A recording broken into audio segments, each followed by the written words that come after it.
The story of the greatest dynasty that never was begins with two men who were born to dominate the game of basketball, two forces of nature whose talents collided in Los Angeles at the perfect time to create one of the most unstoppable duos in sports history, yet whose egos and decisions would ultimately tear apart what should have been the most decorated team of all time. A team capable of eclipsing even Michael Jordan's Chicago Bulls, a team that could have ruled the NBA for nearly a decade, but instead imploded in a storm of jealousy, manipulation, and betrayal.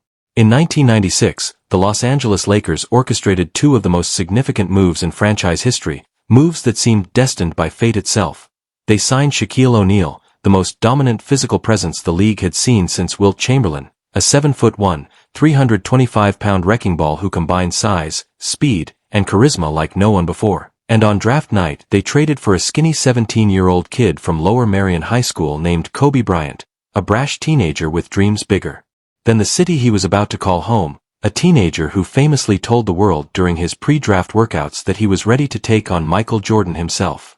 These two forces represented different worlds. Shaq, already a superstar, larger than life, an entertainer with movie deals, rap albums, and commercials.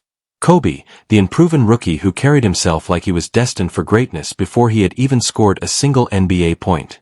At first, the pairing looked perfect. Shaq's unstoppable dominance in the paint paired with Kobe's relentless work ethic and scoring ability on the perimeter. Together they had the potential to not just win, but to redefine winning, to create a dynasty that would make Chicago's six-title run look like a warm-up act.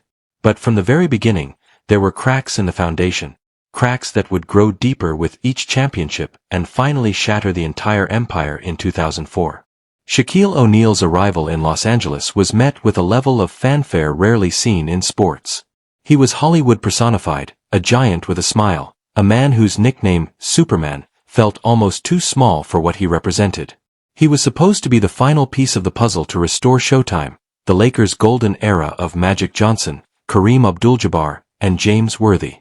And for a while, it worked exactly as planned. Kobe, however, was not content to simply play second fiddle. Even as a teenager, he carried himself like a superstar in waiting, and while most rookies would defer to a veteran like Shaq, Kobe's obsession with greatness meant he was already plotting how to one day be the face of the franchise. By the late 1990s, the Lakers were building momentum, but it wasn't until 1999 when Phil Jackson, fresh off his 6 titles with the Chicago Bulls, was hired to coach the Lakers that everything came together. Jackson brought with him the triangle offense, a system designed for ball movement, spacing, and team play, but he also brought something more, his reputation as the Zen master, a coach who could manage egos, control locker room dynamics, and extract greatness from volatile personalities. He had managed Michael Jordan and Scottie Pippen's rocky relationship, and many believed he was the only man capable of balancing Shaq's larger-than-life personality with Kobe's relentless ambition. For a time, it worked brilliantly. The Lakers won 3 straight championships from 2000 to 2002, a rare three-peat that placed them in the pantheon of great dynasties.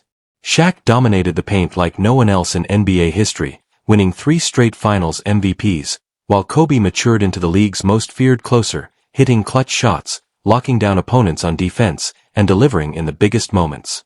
Together, they seemed unstoppable, a perfect 1-2 punch that left the rest of the NBA scrambling for answers.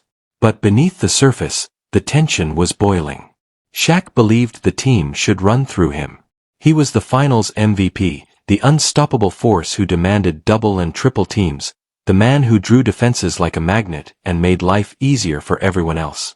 He felt disrespected whenever the spotlight drifted toward Kobe, the young guard who hadn't paid his dues in the same way.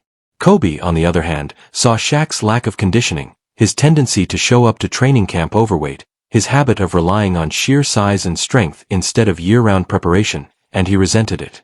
Kobe was the embodiment of obsession, of sacrifice, of waking up before dawn to take 1,000 shots in an empty gym, and he couldn't accept that his teammate, the most physically gifted big man the league had ever seen, wasn't willing to match his level of dedication. To Kobe, greatness wasn't just about winning, it was about perfecting every detail, about outworking every opponent and even your own teammates. To Shaq, greatness was about dominance, about proving that no one could stop him when he truly cared to turn it on. The result was a constant clash of philosophies, and though their mutual hatred of losing allowed them to win together, the cracks widened with each passing year. By 2002, after their third straight championship, the dynasty should have been on autopilot. They had proven they were nearly unbeatable when focused, and at just 24 years old, Kobe was only scratching the surface of his prime. Shaq, at 30, was still the most dominant force in the game. With Phil Jackson guiding them, many believed the Lakers were set to rule the NBA for the next half-decade. But instead of harmony, egos began to fracture the foundation. Shaq wanted a contract extension, max money that would pay him into his mid-30s. Jerry Buss, the Lakers' legendary owner, hesitated. Buss had always been a shrewd businessman, balancing basketball success with financial pragmatism, and he worried about committing massive dollars to a player known for showing up out of shape. At the same time, Kobe's ambitions were growing louder. He wanted to be the alpha, the unquestioned leader, and in his mind, that meant stepping out of Shaq's shadow. By the 2002 to 2003 season, the tension had become undeniable. Kobe and Shaq traded barbs through the media, questioning each other's dedication and selfishness. Teammates felt forced to pick sides. Even Phil Jackson, the supposed master of managing egos, found himself stoking the fire instead of calming it, often telling Kobe what Shaq had said behind closed doors and vice versa, creating a toxic cycle of mistrust that eroded the team's unity. The collapse was not immediate, but it was inevitable. In the 2003 playoffs, the Lakers were dethroned by the San Antonio Spurs, ending their reign. Shaq's conditioning was criticized, Kobe's shot selection was questioned, and Phil's triangle offense suddenly looked less invincible. Instead of regrouping, the Lakers doubled down by adding two future Hall of Famers, Karl Malone and Gary Payton, in the summer of 2003. Both veterans took pay cuts to join Shaq and Kobe, hoping to chase the one thing missing from their resumes, a championship ring. On paper, this created one of the most stacked teams in NBA history. 4 Hall of Famers in the starting lineup, coached by Phil Jackson, with championship experience everywhere. Vegas oddsmakers made them overwhelming favorites. Magic Johnson himself predicted a return to Showtime. But instead of glory, this move only added more pressure to an already combustible situation. The 2004 Lakers became less about dominance and more about survival. The 2004 season was supposed to be the coronation, the season when the Lakers silenced all doubters and cemented themselves as the greatest dynasty in NBA history, but instead it became the slow-motion car crash that destroyed everything they had built, and the seeds of destruction were planted not by opponents on the court but by the very people inside the Lakers' locker room. From day one, the tension was visible. Karl Malone, though 40 years old, was still a no-nonsense competitor who had spent his entire career chasing a ring, and Gary Payton, known as the Glove, brought both swagger and defensive tenacity, but neither was prepared for the toxic atmosphere that Kobe and Shaq had cultivated over the years. Shaq entered training camp out of shape again, a recurring theme that infuriated Kobe, who believed the best player in the league had a responsibility to prepare with the same obsession he carried himself. Malone, in fact, confronted Shaq directly, telling him that if a 40-year-old man could outrun him in drills, he should be embarrassed, and Shaq's response was to deflect, to tell the media the team was fine without Kobe while Bryant was dealing with his Colorado trial. Imagine the absurdity of that moment. The most dominant center in the world undermining his co-star publicly while their supposed championship season was just beginning. Meanwhile, Phil Jackson, the Zen master, was not pouring water on the fire but instead adding gasoline, whispering to Kobe what Shaq had said behind closed doors, then telling Shaq what Kobe was plotting, creating a cycle of mistrust that poisoned every interaction.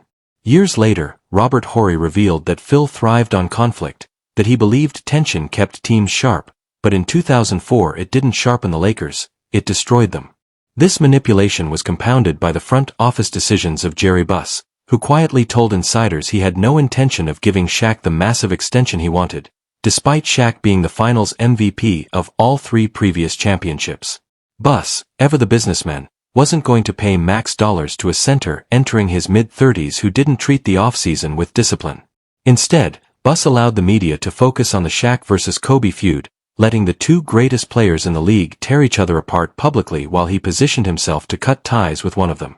In the middle of this chaos, Kobe wasn't innocent either. Obsessed with proving he could be the man, Kobe reportedly bribed teammates with free Adidas shoes if they passed him the ball more than Shaq, A move that not only highlighted his desperation for control but also his youth and immaturity. When he later switched to Nike, the teammates who never got their promised gear were left shaking their heads. Even Phil Jackson admitted that players were begging for Kobe to be traded, calling him uncoachable, selfish, and immature in his infamous book The Last Season, where he aired every piece of dirty laundry to the public. Kobe was furious, Shaq was insulted, and the rest of the locker room was fractured beyond repair.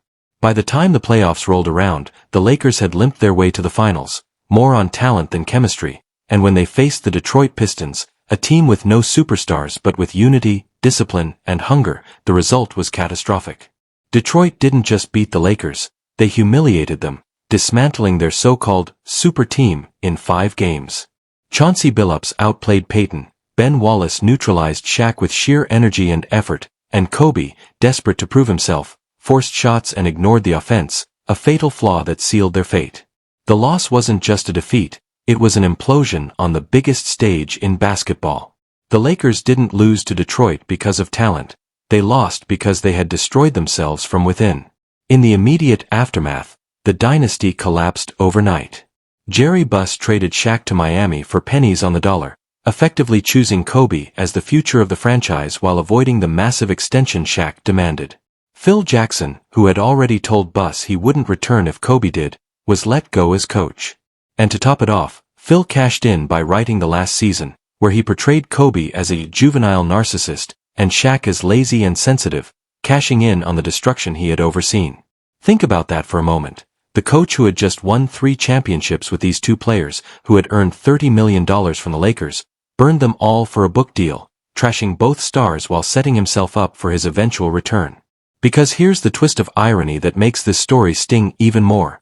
Phil Jackson came back just 1 year later to coach Kobe again, and together they won 2 more championships in 2009 and 2010. So was Kobe really uncoachable, or was Phil the most manipulative coach in NBA history, a man who weaponized conflict and left destruction in his wake when it suited him? Shaq, meanwhile, got his wish too. Traded to Miami, he teamed up with a young Dwayne Wade and won another championship in 2006, proving he still had plenty left in the tank. But the real question remained, what if? What if Jerry Buss had simply paid Shaq? What if Phil Jackson had chosen unity instead of chaos? What if Kobe had swallowed his pride for just 2 more years and accepted being Robin to Shaq's Batman? The Lakers could have won in 2004, 2005, maybe 2006, a 6-peat, maybe even 7, a dynasty that would have dwarfed Jordan's Bulls and left no debate about the greatest team in NBA history. Instead, what we remember is the greatest act of self-sabotage in sports, a dynasty that imploded not because of age, not because of injuries, not because of opponents, but because of egos, money, and betrayal. The aftermath was messy. Shaq and Kobe traded shots in the media for years, none more infamous than Shaq's 2008 freestyle rap mocking Kobe after he lost the finals without him, the unforgettable line, "Kobe, tell me how my ass tastes." This was a grown man, a multiple-time champion, acting like a bitter ex-girlfriend on a nightclub stage, and it showed just how deep the wounds really were. Kobe, meanwhile, doubled down on his obsession, putting himself through grueling seasons until he finally proved he could win without Shaq, capturing back-to-back titles in 2009 and 2010 and cementing his legacy as one of the greatest ever. But those rings, as sweet as they were, still left the lingering question of what could have been if he and Shaq had stayed together. Because no matter how you frame it, no team in history had the combination of dominance and skill that Shaq and Kobe possessed. Together, they were unstoppable, yet they let personal agendas destroy a potential decade of greatness. And the basketball world hasn't stopped asking the question, who really killed the dynasty? Was it Shaq's laziness and ego, Kobe's selfishness and obsession, Phil's manipulation and betrayal, or Buss's business-first decisions? The truth is, it was all of them. They each played a role, they each contributed to the collapse, and they each carried the scars of that failure for the rest of their careers. Even in retirement, the wounds lingered, though Shaq and Kobe eventually reconciled publicly before Kobe's tragic passing, admitting that their rivalry had cost them more championships. And that is perhaps the saddest part of all. They knew, deep down, that they had destroyed something truly historic. The 2004 Lakers weren't just a failed super team. The fallout of the 2004 collapse rippled through the NBA like a shockwave, reshaping legacies, altering franchises, and setting the stage for a decade of what-ifs that still haunt basketball fans to this day. Because when Shaquille O'Neal landed in Miami, it wasn't just a trade, it was the birth of a new era, and for a brief moment it looked like Shaq had won the divorce. Pat Riley, one of the shrewdest minds in basketball, didn't hesitate to take the gamble on a 32-year-old center who had dominated the finals just a year earlier, and Shaq responded by revitalizing the Heat, giving them legitimacy, making Dwayne Wade's leap into superstardom possible, and eventually capturing the 2006 championship in spectacular fashion. Shaq's revenge tour was complete, at least in his mind, as he lifted that trophy without Kobe, proving he could still dominate when the moment mattered, and yet even in victory he couldn't resist taking shots at his old teammate, making subtle digs in interviews, mocking him in freestyles, and reminding anyone who would listen that he had his fourth ring while Kobe was still ringless since their split. For Kobe, this was humiliation layered on top of betrayal. He had been chosen by Jerry Buss as the future, handed the keys to the Lakers, and yet the first years post-Shaq were a nightmare. With Phil Jackson gone, Rudy Tomjanovich stepping down mid-season, and a roster stripped bare from the Shaq trade, Kobe was left with Smush Parker, Kwame Brown, and Chris Mim, hardly the supporting cast of a champion. These were the wilderness years for Kobe, years defined by spectacular individual brilliance and equally spectacular team failure, as he scored 62 points in 3 quarters against Dallas, dropped the legendary 81-point game on Toronto, and averaged over 35 points in a season, feats that cemented him as one of the most gifted scorers the game had ever seen. But none of it translated into real playoff success. Critics pounced, labeling him selfish, saying he couldn't win without Shaq, that he was a stat chaser, not a leader, and Kobe, who had once envisioned himself as the heir to Jordan, was trapped in the narrative that he had destroyed a dynasty for nothing. Then came Phil Jackson's return, the most ironic twist of all, because after publishing the last season and torching Kobe's reputation in print, after declaring him uncoachable and selfish, Phil came back in 2005 and together with Kobe began the long climb back to relevance.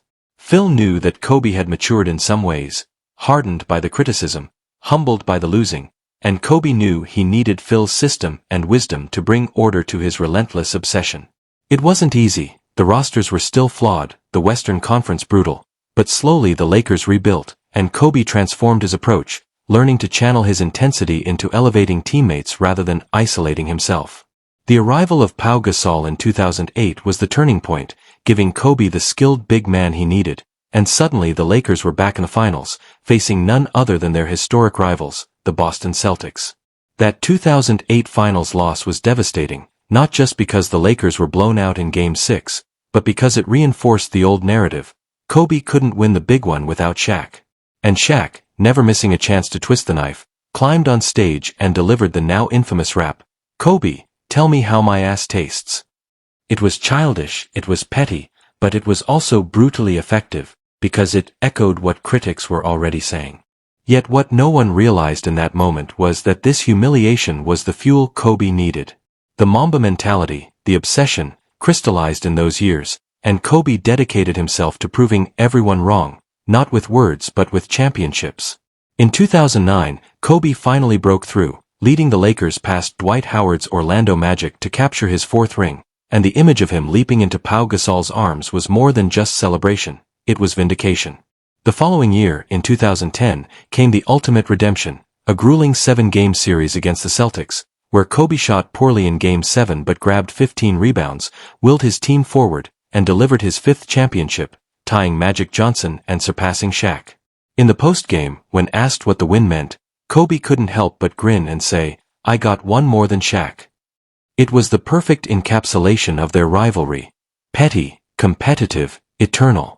Shaq, for his part, had already faded from dominance by then, bouncing from team to team, never again the unstoppable force he once was, and though his legacy was secure, the debate raged on, who truly won the breakup?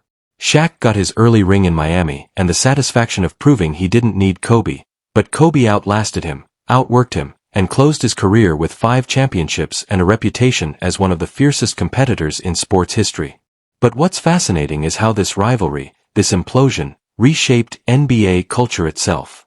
The Shaq-Kobe feud became the archetype for every superstar breakup that followed, from Durant and Westbrook to Harden and Chris Paul, serving as both a cautionary tale and a source of endless fascination. Fans debated endlessly. Was it Shaq's ego, Kobe's selfishness, Phil's manipulation, or Buss's money that truly killed the dynasty? The truth is, it was all of them, intertwined in a web of ambition, pride, and betrayal, and that's what makes the story so compelling. Unlike Jordan's Bulls, who went out on top with a six-peat, the Lakers self-destructed, leaving us with a vacuum of unanswered potential. They could have surpassed the Bulls, they could have created an unbreakable dynasty, but instead they left us with the greatest what-if in NBA history. Even years later, when Shaq and Kobe reconciled publicly, laughing together on TNT, admitting they had wasted championships, the pain lingered, because both men knew they had cost themselves immortality. Shaq admitted that he should have worked harder, Kobe admitted that he should have been more patient, but admissions after the fact don't change history. The dynasty's collapse also reshaped the Lakers as an organization. Jerry Buss had chosen Kobe, yes, but in doing so he also signaled that business would always come before loyalty. His decision not to pay Shaq max money at 32 might have been financially wise, but it cost the Lakers years of contention. It also changed how stars around the league viewed management, understanding that even the most dominant player could be cast aside if the dollars didn't line up. And Phil Jackson, despite his later success, never fully escaped the criticism that he thrived on conflict, that he was more manipulator than mediator. His own words in the last season betrayed the trust of his players, and while he returned to win more titles, the scars he left on Kobe and Shaq's reputations never fully healed. The collapse of the dynasty wasn't just a basketball story, it was a corporate story, a story of egos clashing at every level of the Lakers' hierarchy, from ownership to coaching to the players themselves. What makes this entire saga even more poignant is the way it ended with Kobe's tragic passing in 2020.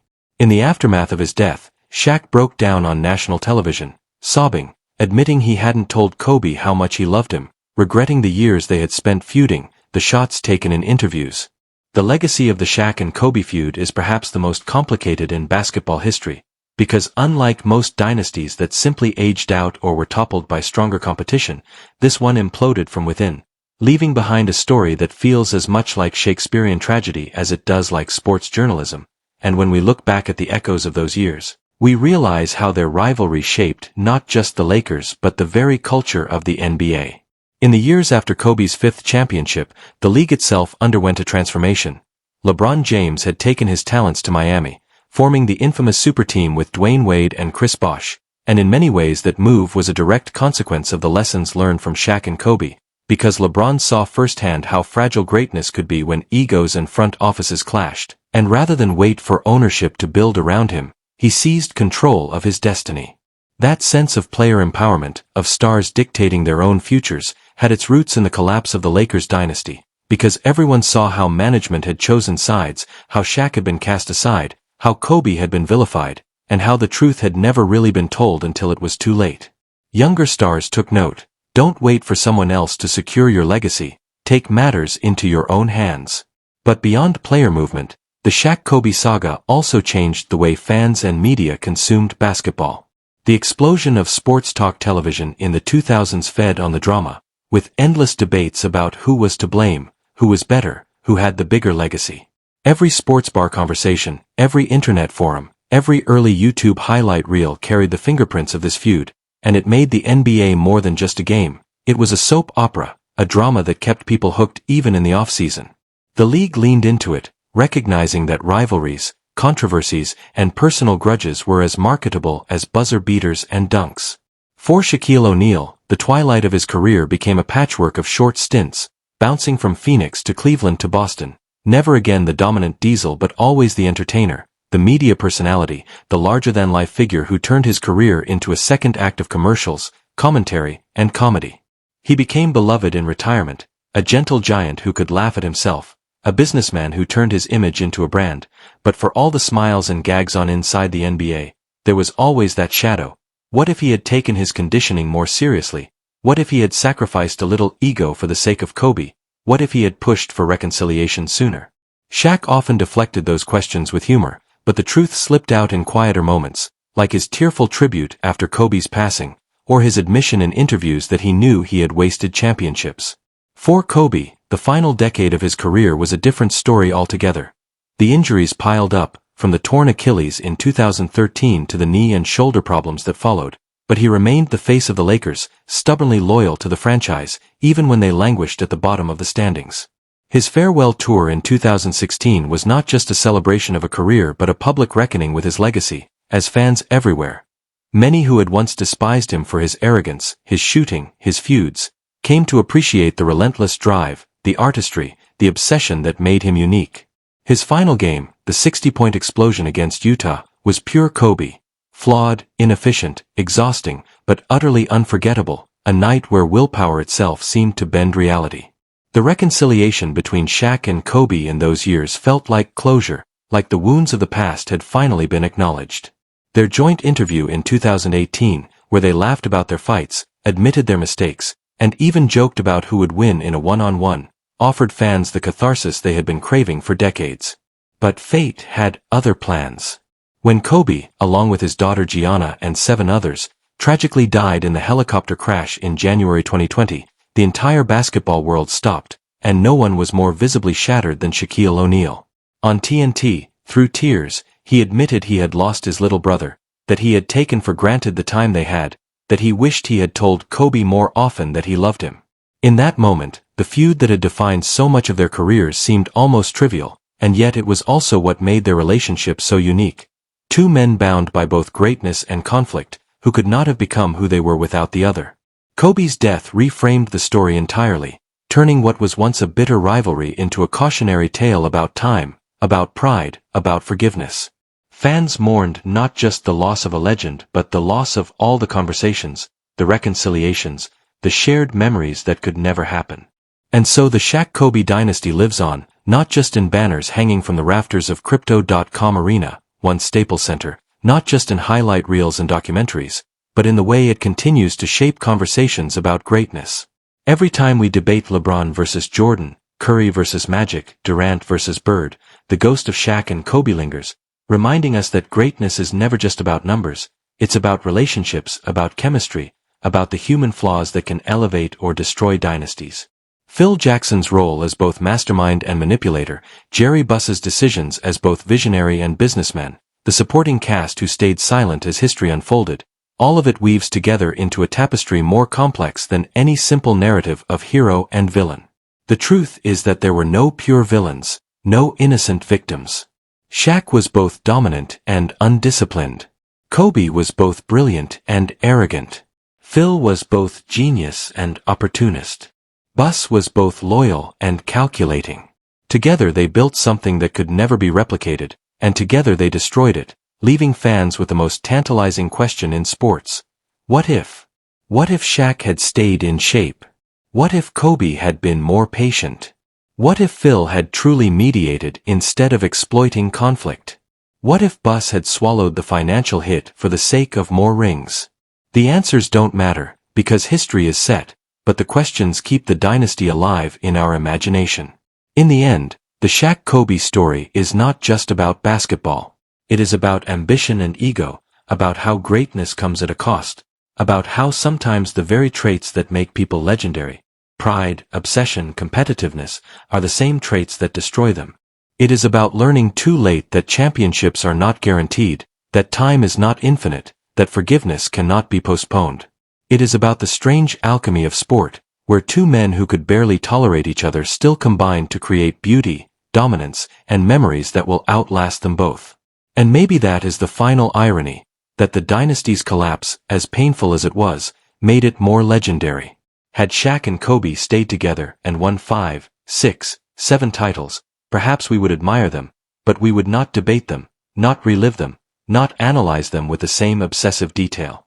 The fall gave the rise its mythic quality. The feud gave the triumphs their edge.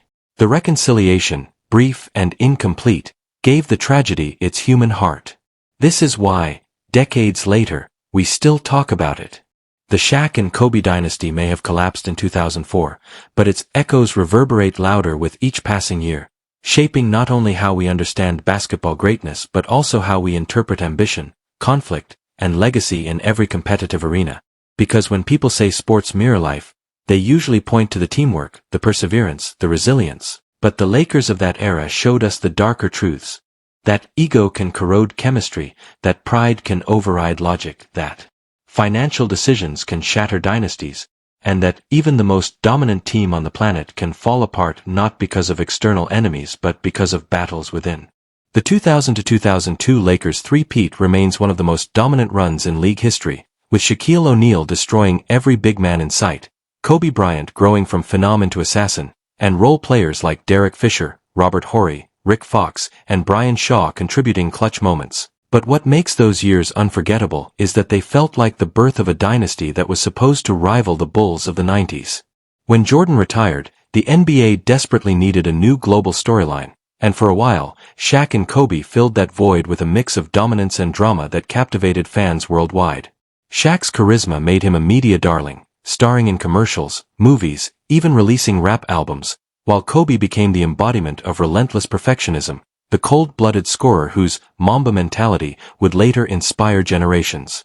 Together, they were unstoppable, and yet everyone sensed the fragility underneath, the tension that could explode at any moment, the clash of two alpha personalities unwilling to bend. The collapse in 2004 wasn't just a basketball failure, it was an inflection point for the league. The Lakers were favored, stacked with 4 Hall of Famers, but when the Detroit Pistons dismantled them in 5 games, it wasn't just an upset, it was a message. Talent without unity means nothing. Chauncey Billups, Ben Wallace, Rip Hamilton, Tayshaun Prince, and Rasheed Wallace didn't have the star power of Shaq and Kobe, but they had cohesion, trust, and a shared purpose. They exposed the Lakers' fractures, and in doing so, they became the unlikely guardians of a truth that still resonates. Chemistry beats chaos. In the aftermath, when Shaq was shipped to Miami, Phil Jackson stepped away, and Kobe was left to pick up the pieces. It felt like the end of an era, and fans were left with a bitter taste of what could have been. And yet, paradoxically, that very collapse gave rise to 2 parallel legacies that may not have existed otherwise. Shaq went on to win a title in Miami with Dwayne Wade in 2006, proving he could win without Kobe, while Kobe clawed his way back with the Lakers, winning in 2009 and 2010, proving he could win without Shaq. Both men, fueled by pride and rivalry, ended up strengthening their individual legacies through separation, but the lingering question remained, how many more could they have won together? For the NBA, the Shaq-Kobe feud became a blueprint for understanding the balance between individual greatness and collective success. Coaches, front offices, and players studied the downfall obsessively, because it was a case study in how not to manage stars. It influenced how organizations dealt with LeBron in Cleveland, with Kevin Durant in Golden State, with James Harden in Houston. Teams realized that talent alone couldn't guarantee rings, that egos needed managing, that communication mattered as much as X's and O's.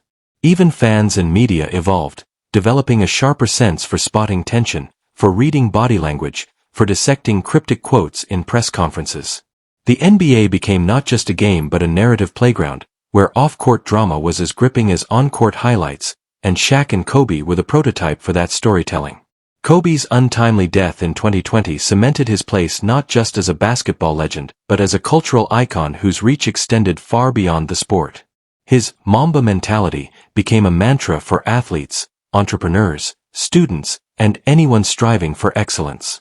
He had transitioned seamlessly into life after basketball, winning an Oscar for his animated short film, Dear Basketball, coaching his daughter Gianna's team, mentoring younger NBA stars, and speaking openly about growth, failure, and obsession. The tragedy of his passing, alongside Gianna and 7 others, froze time and forced the world to reflect on just how much he had given, and how much more he had to give. For Shaq, it was devastating, and for fans, it recontextualized everything. The petty feuds, the harsh words, the bitterness, it all seemed so small compared to the bond they had, a bond forged through battles, championships, and scars that only they could truly understand. Shaq wept publicly, confessing regrets about wasted time, about not saying, "I love you" enough, and in those moments, the feud transformed into something more profound, a lesson in reconciliation, in not letting pride steal years you can never get back. Today, when younger fans debate the greatest duos of all time, Shaq and Kobe are always near the top, not just for what they won but for what they symbolized. Magic and Kareem may have been smoother, Jordan and Pippen more harmonious, Curry and Durant more modern, but none captured the raw, volatile brilliance of Shaq and Kobe.